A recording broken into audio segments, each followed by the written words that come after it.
안녕하세요, 빨간조끼입니다. 오늘 이제 시내 대로변에 나와 있는데요. 요즘에 공유 오피스나 소호 사무실 관심이 많은데요. 아마 구독자 여러분들께서도 운영하고 계시는 분들 계실 거예요. 요즘에 소호 사무실이나 공유 오피스는 시설이 정말로 너무 멋지게 잘 되어 있는데요. 제가 오늘 와본 소호 사무실은 그런 멋진 모습이 하나도 없지만 정말 알짜 수익을 내고 있다고 해서 한번 와봤습니다. 어떤 모습인지 궁금하지 않으세요? 현장으로 한번 가보겠습니다. 예, 여기 차들이 많이 다니고 있는데요. 여기가 이 지역에서 정말로 통행량이 많은 곳이에요. 그래서 바로 사거리 코너에 있어서 정말로 눈에 잘 보이는 곳에 있는데요. 요즘에 이제 어떤 업종을 하든 주차가 필수인데 지금 여기는 주차를 많이 해야 5대 정도 될 수 있을 것 같아요. 근데 그마저도 안쪽에 있는 차들이 나오려면은 뒷차들이 다 빼줘야 돼요. 그러니까 주차장은 정말 안 좋은 편인 것 같아요. 입구부터 뭐 그렇게 세핑은 아닌 것 같아요. 딱 봐도 조금 오래된 그런 건물로 이렇게 보이죠. 그렇지만 이런 건물에서도 좋은 수익을 내고 있다고 합니다.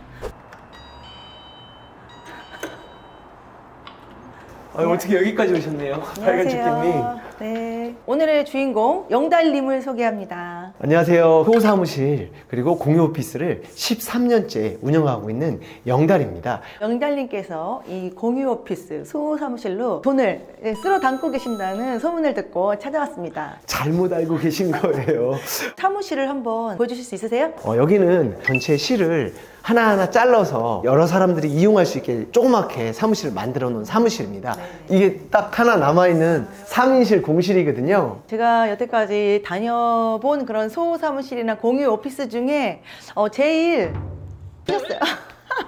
그게 저도 그 점을 인지하고 리모델링을 좀 해야 되는데 안 해도 너무 잘 돼서 제가 굳이 리모델링을 안 했는데, 제가 이제 요즘에 새로 오픈한 소호 사무실이나 공유 오피스를 가서 그렇지 여기도 자세히 보니까 그냥 쓸만한 것 같아요.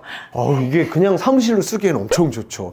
이 전망 보이시나요? 그렇죠. 이렇게 뷰도 잘 나오고, 뻥 그리고 햇빛도 잘 들어오고. 모든 방에 다 이렇게 창문이 있나요? 저는 이런 채광이 중요하다고 생각해서 창문이 있는 쪽으로만 룸을 만들어서 창문이 없는 구조로 된 실은 2-3개씩 밖에 없고 다 창문이 있는 방으로 구조가 되어 있습니다. 그럼 이렇게 3인실 이거는 이제 얼마예요? 한 달에 40만 원을 받고 있습니다. 그럼 그 40만 원에 각종 전기세, 인터넷 비용, 그리고 탕비실이 있어서 커피, 물, 그리고 프린터까지 사용할 수 있어서 그냥 몸만 와서 책상에 앉아서 바로 일을 하거나 사업을 하실 수가 있어요. 탕비실 한번 볼까요? 탕비실은 그냥 깔끔하게 이렇게 정수기 있고 평범한 보통 탕비실이네요. 요즘에 예쁘게 많이 하는데 전혀 그런 느낌은 없지만 있을 건 다 있다. 물도 있고 커피도 있고, 이게 앤틱과 중후한 맛이 나는 책상인 느낌이 나네요. 구입한 지가 10년이 넘다 보니까 아니 그런데 요즘에 그렇게 트렌드가 바뀌고 했는데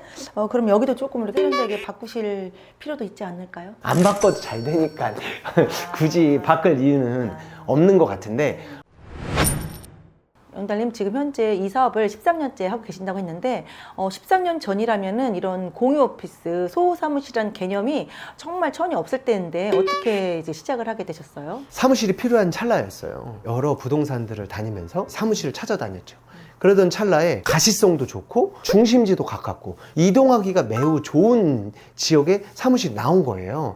근데 그 사무실에 임대료도 60만 원. 그런데 들어와다 보니까 제가 원하는 공간보다 조금 컸어요. 그러면 이 공간을 내가 어떻게 활용을 할까라고 생각을 하면서 언젠가 서울에 갔는데 지인이 조그만 사무실을 나눠서 쓰고 있는 것을 본 거예요. 그걸 소호 사무실 또는 공유 오피스로 쓰고 있더라고요. 그래서 저는 내가 여기를 그렇게 만들면 되겠다라고 생각하고 제가 쓰는 공간 말고 나머지 공간을 소호 사무실을 만들게 되었습니다. 그러면 처음에는 여기 6층만 맞아요. 맨 처음에는 6층만 썼거든요. 근데 2층에서 한 500만 원, 600만 원 수익이 나오는 거예요. 그래서 5층도 제가 하면 안 될까요? 같은 조건에 해서 1년 사이에 6층, 5층 두 개 층을 해서 소호 사무실을 운영하고 있습니다. 그러면은 여기가 매출은 얼마인가요? 여기 매출은 월 한 1,500만 원 정도 나오고 있습니다. 그 1,500만 원 중에는 이렇게 사무실을 직접적으로 쓰시는 상주 서비스와 사업자 주소를 쓰고 가끔씩 회의실을 이용해서 미팅을 통하거나 이렇게 비상주 서비스로 이렇게 두 개가 나뉩니다. 그래서 상주, 비상주 합해서 약 1,500만 원의 매출이 일어나고 있습니다. 그러면은 매월 나가는 고정비는 또 어떻게 되세요? 여기 임대료가 층당 60만 원이에요. 그리고 엘리베이터가 있고 하다 보니까 관리비가 한 20만 원 정도 나가거든요. 그래서 임대료가 약 160만 원, 그리고 전기세가 두 층 합해서 한 50만 원에서 60만 원 정도 나오거든요. 그러면 160만 원, 50만 원, 그리고 인터넷 비용 해서 약 지출은 한 300만 원 정도 보면 수익은 약 1000만 원 이상 남는다고 보시면 됩니다. 네, 네. 인테리어를 뭐 2억을 드린다, 3억을 드린다 이렇게 많이 쓰고도 순수익 1000만 원 벌기도 쉽지 않은데 어떻게 여기에서 1200만 원 순수익이 나오는지 정말로 돈을 긁어 모으신다는 말이 정말 사실이네요. 그러면은 여기가 잘 되는 원인이 있을까요? 지금은 다 인터넷이나 검색어를 쳐서 임대가 나가고 있는데요. 저 처음에는 그때만 하더라도 소호 사무실, 공유 오피스 키워드가 많이 검색되지가 않을 때였어요. 그래서 저는 현수막을 엄청 크게 사무실 임대 월 15만 원 이렇게 해서 외부에 노출을 많이 시킨 거예요. 간판도 풀옵션 사무실 임대로 아예 간판을 그렇게 만들었어요. 그래서 차 타고 지나가던 걸어서 오던 사무실 15만 원짜리가 있네? 이런 걸 보고 들어온 거죠. 그러면 제일 효과가 좋은 게 현수막 광고라는 네, 거죠? 그때는 그랬고요. 요즘에는 저도 파워링크를 통해서 그리고 광고를 통해서 광고를 하고 있습니다.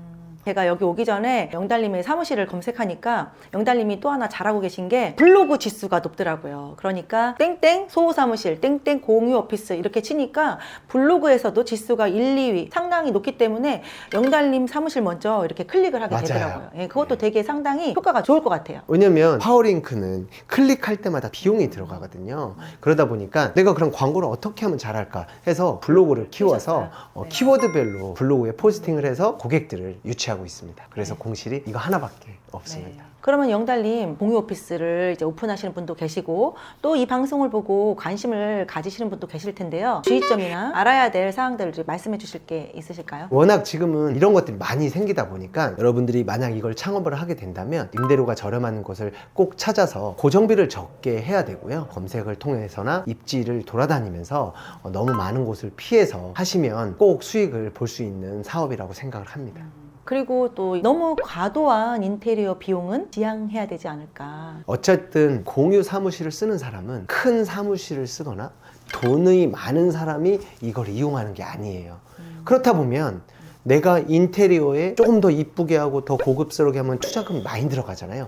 그러다 보면 투자금 회수하는데 오래 걸리고 수익률이 되게 나빠지기 때문에 그냥 적당한 수준에서 인테리어를 하고 운영을 하는 게 저 개인적으로는 훨씬 더 유리하다고 생각을 합니다. 네네. 영달님 오늘 또 급하게 갑작스럽게 이제 방문 드렸는데 노하우 많이 말씀해 주시고 시간 내주셔서 감사합니다. 감사합니다. 오늘 공유 오피스 어떻게 보셨나요? 요즘에 이제 프리미엄이나 고급화 서비스를 많이 찾는데요. 오늘 보신 현장은 고급화와는 많이 거리가 먼 정말 꼭 필요한 사항만 갖추고도 만실을 계속 유지하고 있는 걸 보셨는데요. 고급화가 아니더라도 이렇게 만실이 된다는 것은 분명 이런 곳을 찾는 수요도 있고 이런 것에 대한 포인트가 있다는 건데요. 제가 보기에는 사거리의 코너에 위치해서 가시 효과가 좋고 또 남들과는 다른 대형 현수막을 걸어서 광고 효과를 극대화시켰고 파워링크나 또 블로그도 꾸준히 관리함으로써 계속 수요를 이제 유지하고 있는 게 오늘의 포인트인 것 같습니다. 요즘에 자재비도 올랐다, 인건비도 올랐다 이런 말들이 이제 많이 나오는데요. 정말 고급지지 않더라도 가성비 있는 인테리어로 그리고 어떤 입지에 있고 어떻게 운영하느냐에 따라서 수익을 낼 수 있는 방법은 참 다양한 것 같습니다. 다음에도 돈이 되는 좋은 영상으로 찾아뵙겠습니다. 감사합니다.